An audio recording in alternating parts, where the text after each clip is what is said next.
Hello YouTube people, my name is Jesse, originator of the Lifelong Mastery YouTube channel, and today I will be talking about overcoming a very distressful and apathetic feeling, boredom. To quote the Italian writer Alberto Moravia, boredom consists in a kind of insufficiency or inadequacy or lack of reality, originating in a sense of the absurdity of a reality which is insufficient or anyhow unable to convince me of its own effectiveness. To put it simply, boredom means to be in a low state of mind where activity is desired but cannot be found or sustained due to one or several constraints. These constraints could be one of time, place, the health of a person, and their current mental disposition. It is also important to note that the desired activity has to be one that creates a positive emotional or intellectual response from the subject to some degree, which means that one may be occupied with a task and yet still feel incredibly bored. Boredom can be one of the multiple reasons why people choose to engage in activities that are easily rewarding and stimulating, such as doom scrolling social media, binge eating, gambling, impulse shopping, and seeking out sexually explicit content, amongst others. But trying to overcome boredom can be as frustrating as experiencing it. For that reason, I have mapped out three broad strategies that can help you overcome boredom. They are learning, acting, or sitting with it in its raw form without actively trying to change it with the two former strategies. Let's explore each framework with actionable examples. First, learning. It is safe to say that sometimes the reason why we feel so bored is because the brain is understimulated. In such a case, the brain either seeks novelty or a challenge. This is why doom scrolling works so well in the sense that it provides endless novelty for the brain to consume. But you can replace that with something challenging and novel at the same time. Learning something new may feel quite demanding. However, stimulating the brain through learning has been shown to strengthen neural networks in different regions of the brain. You are not only gaining knowledge and skills that might come in handy, but you are also unlocking your human superpower. Well, what can you learn? The list is endless. You can learn chess or a new board game. You can learn the basics of a new language, just the basics. You can learn to play rhythmic patterns with your fingers. You can learn to recite the postcode of your state or country and the corresponding locations. You can learn to spin a book at the top of your index finger. You can learn to knot a tie.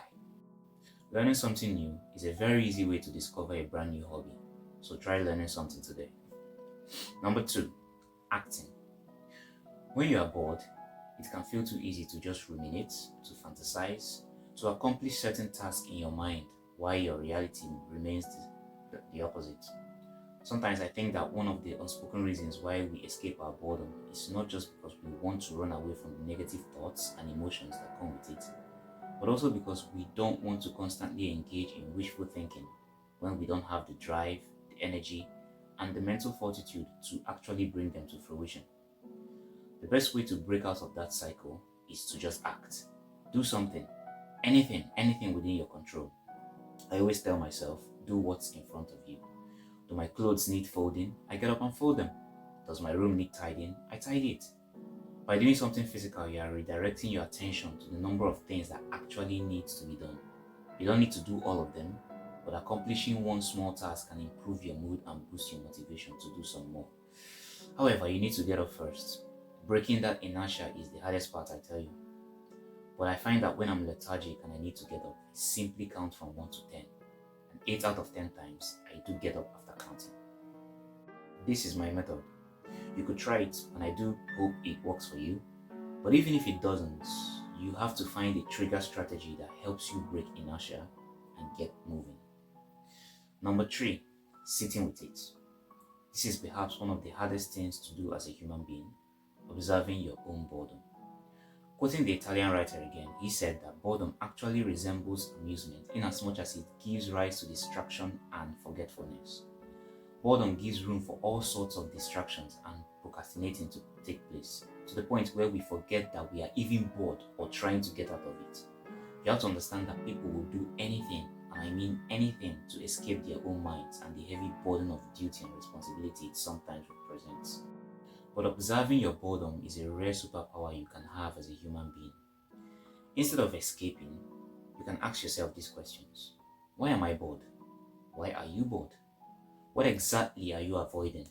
There could be something. And what is it you actually want to do? These three questions narrow down your focus on what actually can or should be done. They provide clarity and even offer a chance at creativity. It is often said that an idle mind is the devil's workshop. I say that an idle mind is a fertile soil where all kinds of ideas can grow, both good and evil. And with the right reflection strategies, very beautiful and creative ideas can flow from an idle mind. I'm not here to teach you mindfulness practice, there are countless videos for that. But what I'm doing is showing you that boredom doesn't have to bring your productivity or happiness to a complete halt, but it can even fuel motivation if time is taken to understand it. Well, tell me, how often do you experience boredom? What healthy coping strategies have you adopted to solve this issue? Drop them in the comments below, and please share this video to someone you believe needs to hear this. Mastering your life is a lifelong process, and you could be helping someone move forward on their journey towards self-mastery. Until next time, folks, and I'll see you in the next video.